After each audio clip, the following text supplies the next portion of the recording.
We got to save the good stuff. We got to save Virginia 5.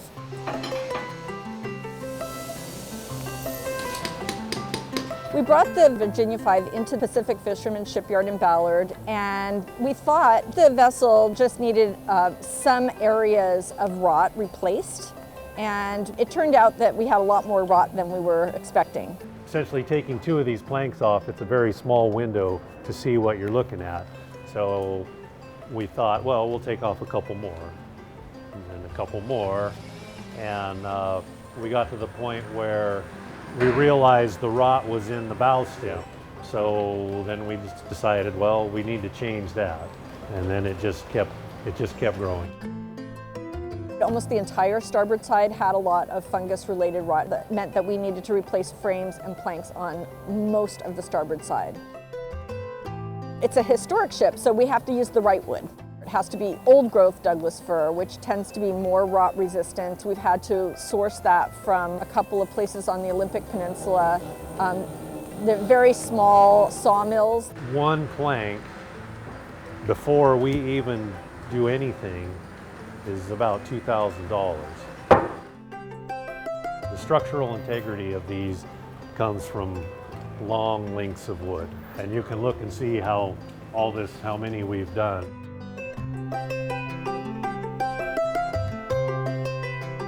What I like about the Virginia is that it's Douglas fir on Douglas fir frames, and it's all fir. It's a boat from here, and it's just big. It's just a big, cool wooden boat, which there's not a lot of these around. Well, it's to keep the ship alive. I think that, and to give the past a future, I think is really important. And in as much as out of thousands of ships like this over a century and a half of American history, there are only 2 that are left.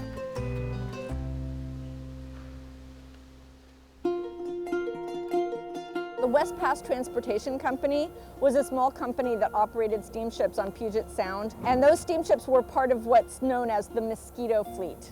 The Mosquito Fleet was the informal name for steamers that served the Puget Sound communities, the peninsula communities, the island communities, and the bigger cities. The communities were established around their waterfronts, and this was their means of communication and travel and transportation of all kinds.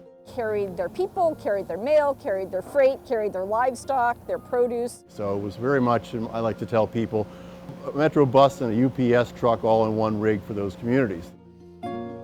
Virginia 5 was actually built on the beach in Maplewood, which is on the Kitsap Peninsula, kind of across from Vashon Island. Then it was launched in March of 1922, and then brought over to downtown Seattle where the engine was installed. And it had its maiden voyage in June of 22. They weren't meant to last. Some of them would break down or sink, so these ships would be beached and just burned up when they were no longer serviceable. As built, Virginia 5's purpose was to provide workaday freight and passenger transportation for the people along the West Pass. So it did that into the late 1930s. By that time, public road networks was getting much better. The bridges were built and the highways were improved, and cars became the dominant way of getting around in the area. The owners of the ship did what they could to make a living. You know, for a while the ship sailed on the Columbia River. It was the last steam vessel to operate on the Columbia River in passenger service. It was unsuccessful there. It came back up into the Sound. It served under contracts with the Army, and then went into the excursion boat business, where people would spend a day on board, going to a destination. It was just a fun trip.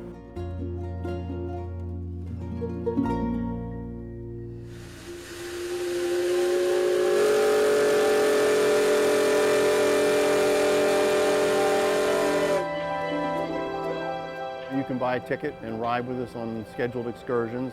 We have a seasonal schedule for it, and we do private charters, so weddings, family events, sometimes company events, and we do those both dockside and underway. While the ship can pay its routine consumable costs, rebuilding it like this is not something you could do on a business model.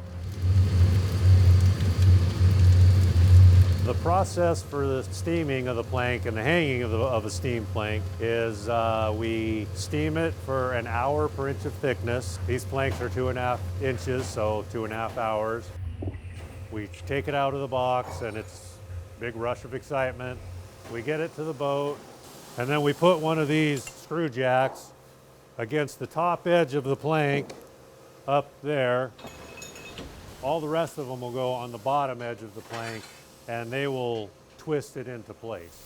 And then that's it, just like that.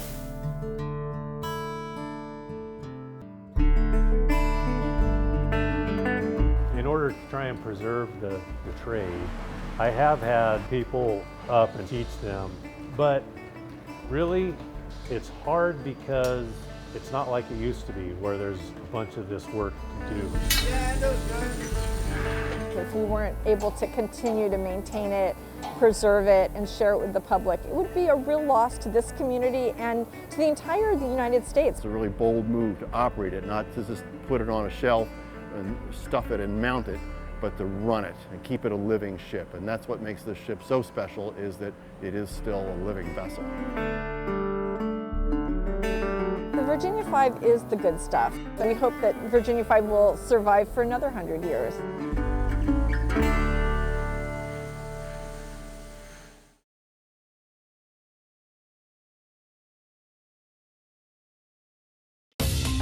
Watch CityStream Tuesday nights at 7 on the Seattle channel, or find us anytime online at seattle.gov.